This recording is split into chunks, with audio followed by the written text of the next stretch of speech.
Saya persilakan Dr. William Campbell untuk memberikan tanggapan atas apa yang disampaikan Dr. Zakir Naik.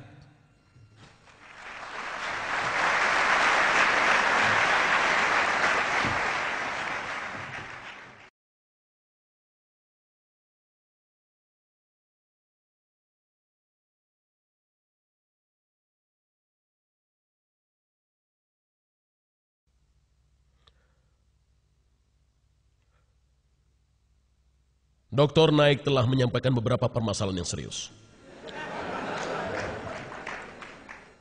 Saya tidak sependapat dengannya mengenai Al-Quran dalam hal periode alaqah dan mudghah. Saya masih berpendapat ini adalah masalah serius. Namun itu adalah pendapat kami masing-masing. Jadi setiap orang akan pulang dan memikirkannya sendiri di rumah. Dia berkata, dia belum bertemu seorang pun yang menjalani tes racun. Saya tidak dapat menunjukkan orang itu, maaf, karena dia telah bersama Tuhan. Tapi saya mempunyai teman Harry Rancliffe yang tinggal di sebuah kota di selatan Maroko. Dan salah satu bawahannya yang juga temannya mengundangnya makan siang, makan malam, dan dia juga mengundang istri dan anak laki-lakinya.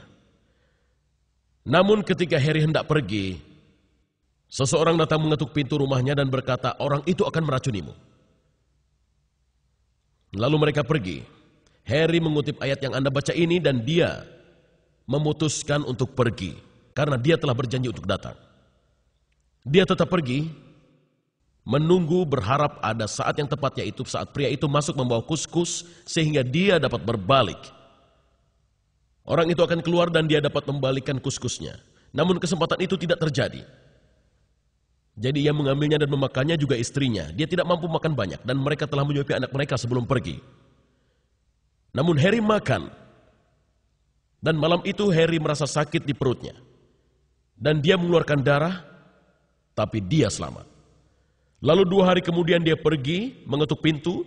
Orang itu datang, membuka pintu dan wajahnya benar-benar pucat. Dan Harry mengucapkan terima kasih atas undangan makannya. Jadi saya pikir saya akan menceritakan pada Anda contoh ini saja. Tadi Anda mengatakan Yesus hanya dikirim bagi orang-orang Yahudi. Hanya untuk orang Yahudi dan tidak untuk non-Yahudi. Nah, Quran sendiri membicarakan tentang Maria yang berkata, saya tidak mengenal pria manapun, dalam surat nomor 19 ayat 21. Dan kemudian dikatakan kalau Yesus adalah tanda bagi pria dan rahmat dari kami. Dalam Matius ayat 9, seorang wanita datang dan mengoleskan minyak pada kaki Yesus. Dia berkata, kapanpun, dimanapun ajaran ini disampaikan di seluruh dunia, apa yang telah dilakukan wanita ini akan diceritakan. Dan dalam Matius 28, saat Yesus akan naik ke surga, dia berkata, pergilah ke seluruh penjuru dunia dan sampaikan ajaran ini. Namun ini bukan kontradiksi. Dia memang mengatakan pada murid-muridnya, pergilah hanya ke orang-orang Yahudi. Karena orang-orang Yahudilah yang diberikan rahmat. Ada cerita dalam Injil, tidak boleh menggunakan kata cerita, saya kira itu adalah sejarah. Di mana Yesus tiba di sebuah pohon ara. Dan pohon ara itu tidak pernah berbuah 3 tahun terakhir. Dan kemudian si pemilik berkata, haruskah aku siram dengan air mataku? Dan jawaban Yesus adalah, tidak. Tunggulah 1 tahun lagi dan pohon ini akan subur dan lihat apakah akan berbuah. Ini merupakan perumpamaan tentang Israel. Dia telah menyampaikan ajarannya selama 3 tahun dan akan terus mengajarkannya. Tetapi kemudian ada perumpamaan lain dan dia berkata, baiklah. Rahmat ini akan diambil darimu dan diberikan pada orang non-Yahudi.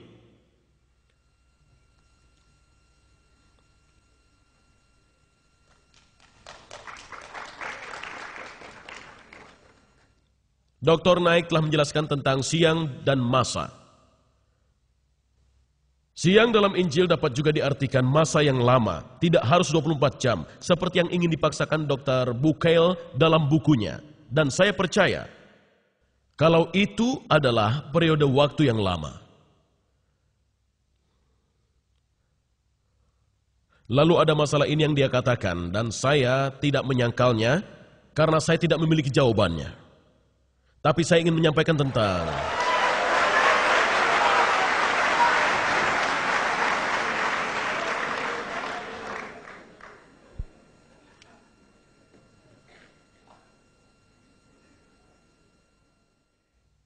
dia membicarakan tentang dua macam air, air manis dan juga air asin. Saya tidak sependapat mengenai hal ini. Al-Quran mengatakan, Tuhan telah menciptakan dua rintangan, dua jenis air mengalir, saling bertemu, dan di antara mereka ada rintangan yang tidak dapat dilewati. Lalu yang mana dari kesukaan Tuhan yang akan kamu sangkal? Kata yang artinya rintangan di sini adalah barzak, yang artinya interval, atau jarak, atau istirahat, atau balok, atau halangan, atau genting tanah. Penjelasan yang sama diberikan oleh ayat Al-Furqan, ayat 53.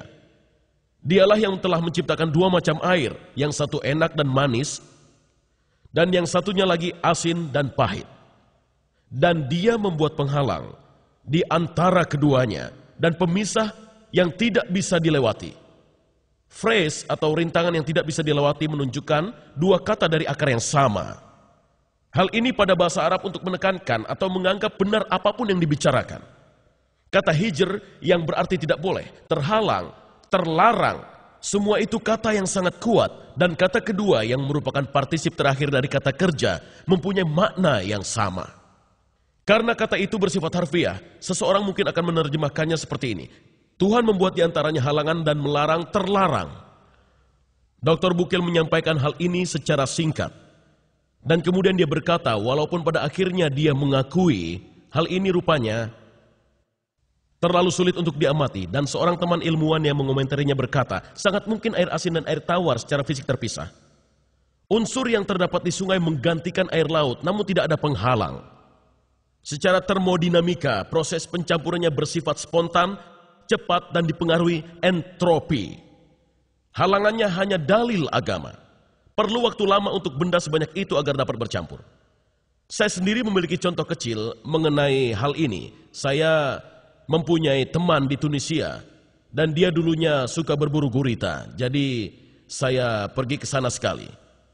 Dan memang benar bahwa di Tunisia ada sebuah sungai kecil di mana keadaan air sungai itu di permukaan sungai dingin, sementara di bawahnya air itu panas. Saya berpikir bagaimana ini mungkin terjadi, bagian atas dingin dan bagian bawah panas. Lalu saya baru sadar, air yang dingin itu datangnya dari luar sungai dan air asin itu sangat berat. Jadi air asin ada di dasar dan air yang ringan dingin ada di permukaan. Jadi begitu. Namun benarkah tidak ada penghalang?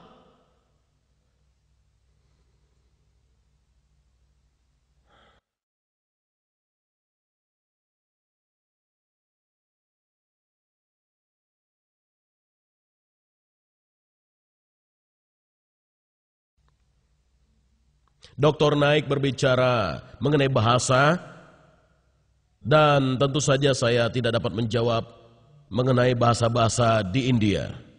Bahkan saya tidak dapat menjawab mengenai bahasa-bahasa orang India di Amerika. Jadi tidak ada perbedaan antara India dan Amerika. Namun demikian, tempat yang Dr. Naik bicarakan dalam Bible atau Injil, para pengikut Nabi diberikan bahasa yang merupakan suatu anugerah.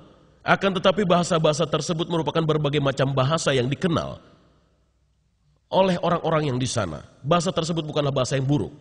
Apabila seseorang berasal dari Spanyol, maka Rasul akan berbicara padanya dengan bahasa asal orang tersebut.